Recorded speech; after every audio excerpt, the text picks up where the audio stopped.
right, real talk tonight with Memphis's top cop as new data shows crime down for the first 6 months of 2025. New at 6, Chief CJ Davis says new technology could bolster even more results. But there's still a crime divide in this city between reality and perception. Kelly Cook reports. What letter grade would you give our first half of the year in terms of how we are dealing with crime in the city? Well, I'll give my officers an A. You know, changing the narrative, you know, as it relates to crime fighting, it is a heavy task. And it takes a lot of work. Memphis Police Chief CJ Davis says the start of her 4th year as chief has been laser focused on the city's most dangerous offenders. We told you what was coming. Targeting gang members, drugs, and illegal weapons through coordinated efforts like Operation Rolling Thunder, and partnering with other agencies to shut down nuisance properties. In just the first 5 months of 2025, there were 26 reported incidents tied to this business. New crime data shows the department's efforts may be working. Overall major violent crime down 17%. Murders, robberies, and aggravated assaults all seeing declines. You know, when we put this story on the air, I know because I've done this before, I'm 100% going to get viewers who are not going to believe these numbers. Yeah. Who are going to say, I don't know where they're getting these numbers from, but that's not what's looking like in my community. Yeah, well, and I believe those are going to be the people that no matter what, you know, even if those numbers go down maybe another 20%, they may not, especially if they continue to see it. You know, people believe what they see. If they can continue to see, you know, on social media, you know, some of the same things that are happening over and over again, they can take one incident and they see it on 5 different channels all week long, they're going to believe that crime is still a problem in our city. So, you know, what our community members are exposed to, that helps to shape their perception. The drop in reported crimes comes after a record-breaking 2023 that saw nearly 400 homicides and 35 to 40 cars stolen each day. Last year, the numbers began to tip in Memphis's favor, but the trauma and fear still exist. May or may not know that I'm from Memphis. Yeah. And I'll tell you this, there was a time when I would not drive downtown, or I was very thoughtful about the time of day I was going.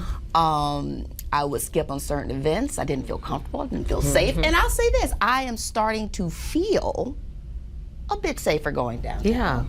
Or going to certain areas. I'm not there yet. And I know a lot of people are not there yet. As police chief, do you feel safe going downtown? What do you tell your family, you and your girlfriends when you're getting together? What do you do? How do you move to stay safe in this city? Well, I think safety really requires a community that does not give in to crime. You know, when we continue to be a bustling city, an occupied city, that in itself is a deterrent.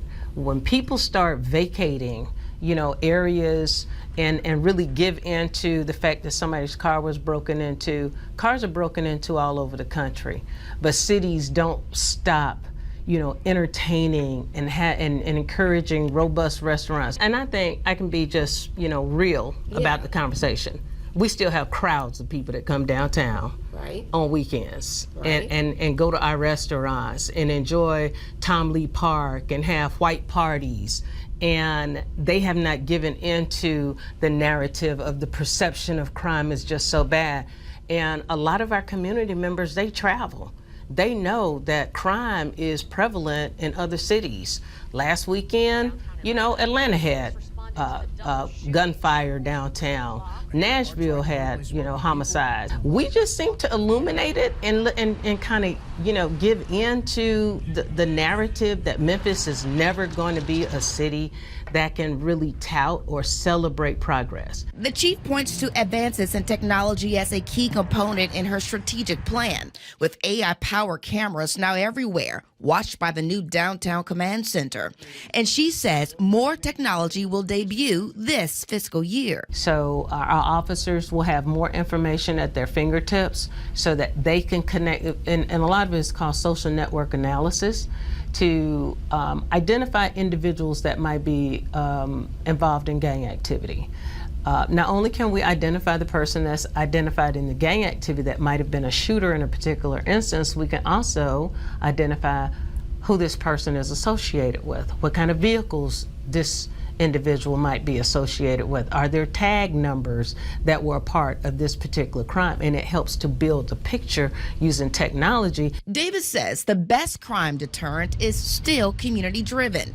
And part of that change will come with how Memphians speak about their city. So I'm going to say what the mayor says. Say yes. This is an era of yes. This is an era of, moving the needle in the right direction, and take victories just one spoonful at a time. In Memphis, Kelly Cook, Action News 5. Well, there no doubt has been progress. Violent crime in Memphis is still significantly higher than other similar-sized cities. Nashville reports just under 40 homicides so far this year. Memphis more than 150. Chief Davis told Kelly Cook her goal is to lower crime by 10% each year, and that we could learn about a new partnership targeting violent criminals in the coming days.